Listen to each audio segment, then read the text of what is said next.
Welcome back, class 10, your physical education class.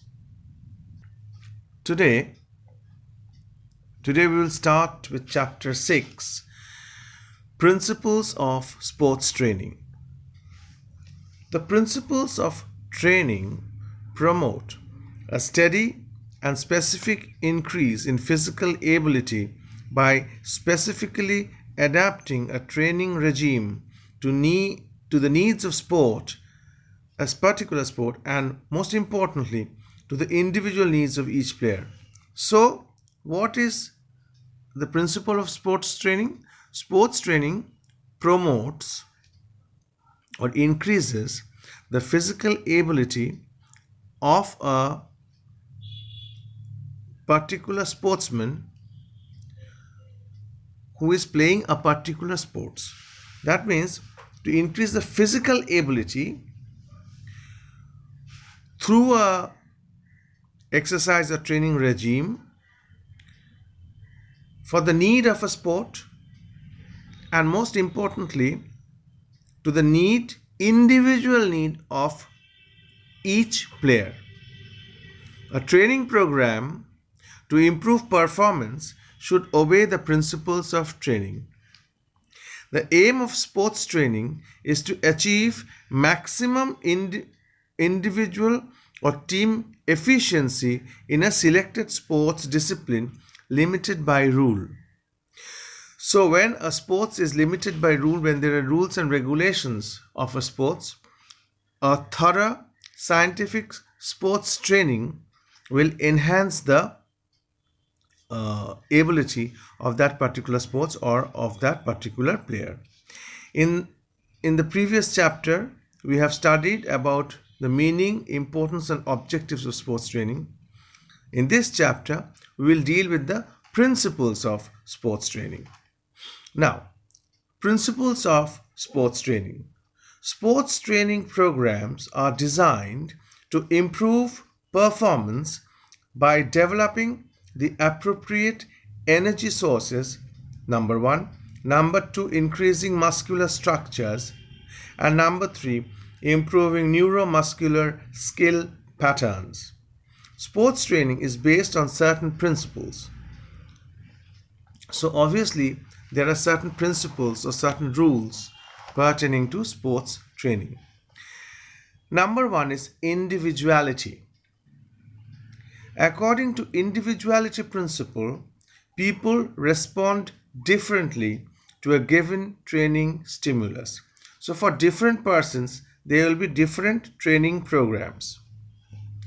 Difference in response to training may be due to previous training, genetic makeup, maturity, nutrition, prior training, environment, sleep, rest, stress, illness or injury, and motivation. So, response,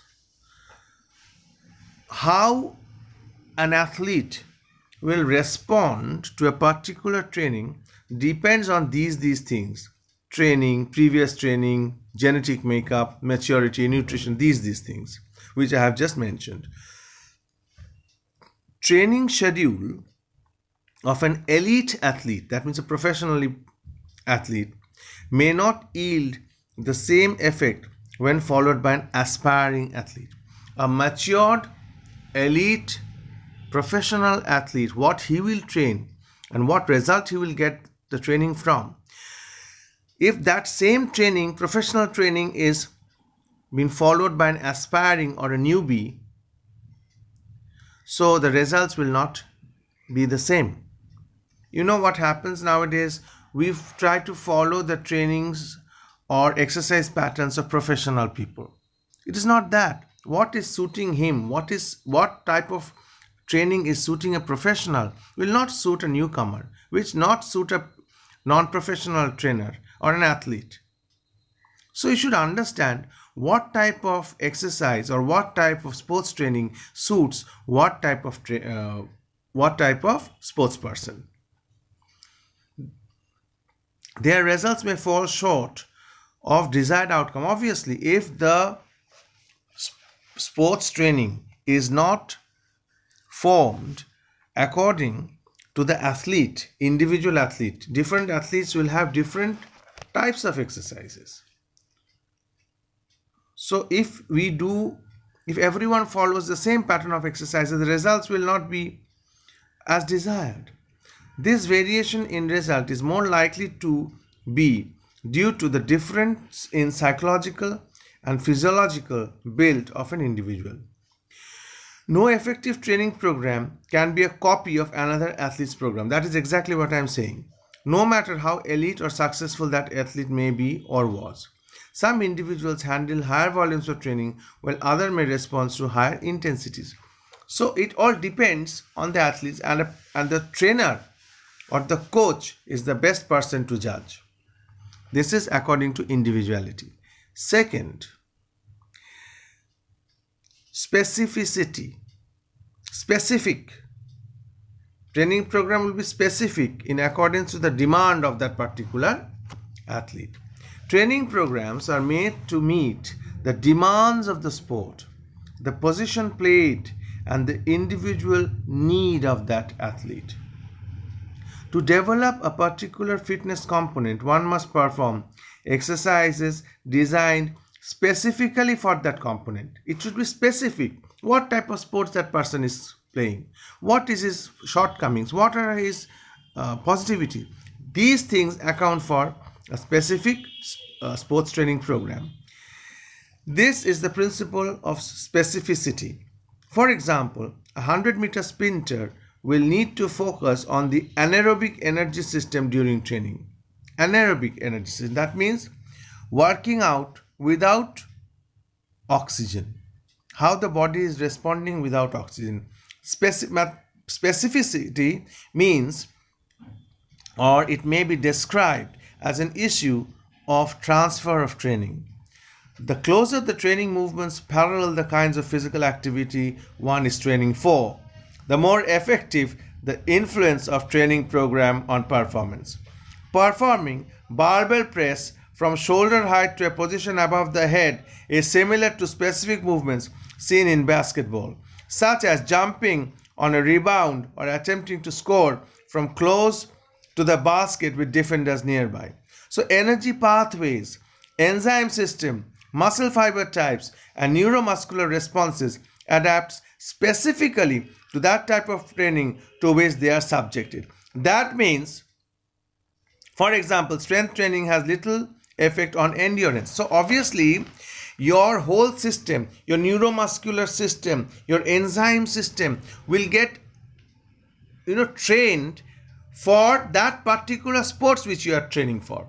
So you should understand, or the trainers or the coach should understand what particular program he should enlist or make out for that particular sports person who is playing a particular sports. Now, you should understand that endurance training activities, aerobic pathways with little effect on speed or strength. Weight training, that means what we do in the gymnasium or gym, develops muscular strength but is less effective for develop cardiorespiratory endurance or flexibility. Improving ability in a sport is very specific. Sports training is very specific, pinpointed. If one wants to be a great fast bowler, running laps will help overall conditioning, but won't develop skills of bowling or the power or muscular endurance required to bowl a fast ball 50 times in a game. Swimming will help to improve aerobic endurance, but won't develop tissue resiliency and muscular endurance for running legs.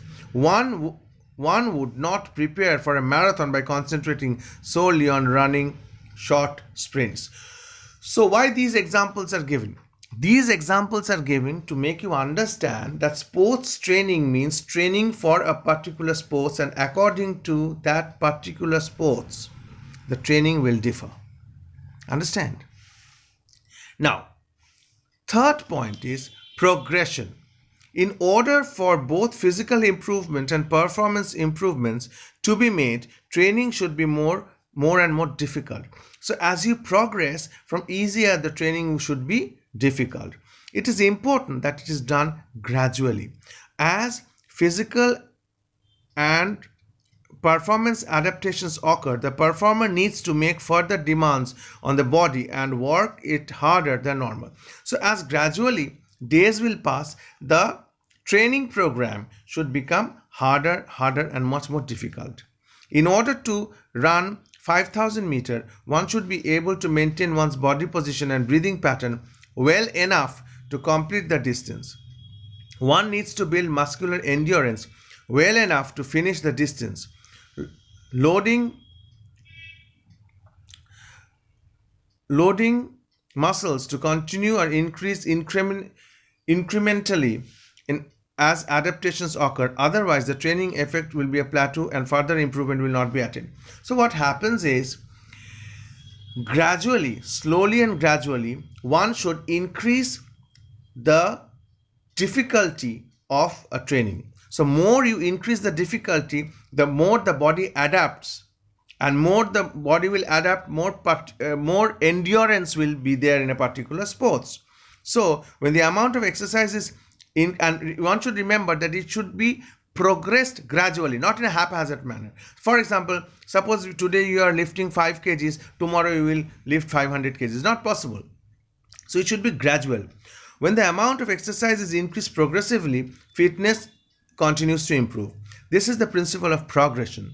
Too little exercise will have no effect on fitness. Too much exercise will cause injury. So you have to strike a balance between too little and too much. The point at which exercise becomes excessive is highly individual. At what point, for a particular athlete, working out for 2 hours is nothing. For another athlete, working out for 1 hour is too much. So individual, it depends on what is excessive. It varies from athlete to athlete. For every type of exercise, there is a training threshold limit at which fitness benefits begin to occur. A zone within which the maximum fitness benefits occur and an upper limit of safe training.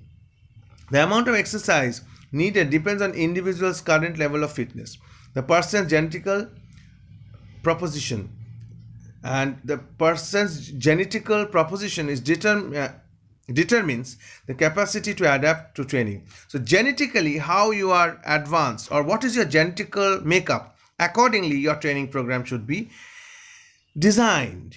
A novice athlete might experience fitness benefits from jogging a mile in 10 minutes, but this level of exercise would not benefit a trained distance runner. Exercising the same intensity in every training session will maintain fitness but will not increase the capacity because the training stress is below the threshold of required to produce adaptation. So what does it mean? It means for an aspiring athlete, what training program will be there? For an elite athlete, the training program will differ. And gradually, you should progress. And once you progress, you should always challenge. What is the word? Sports training should be challenging. If you go on in a comfort level, then the athlete will not be able to, come out or perform. Okay. So today, in the principles of sports training, we have learned about individuality and specificity and progression. That is all for today. In the next class, we will start with the principle of overload. Thank you.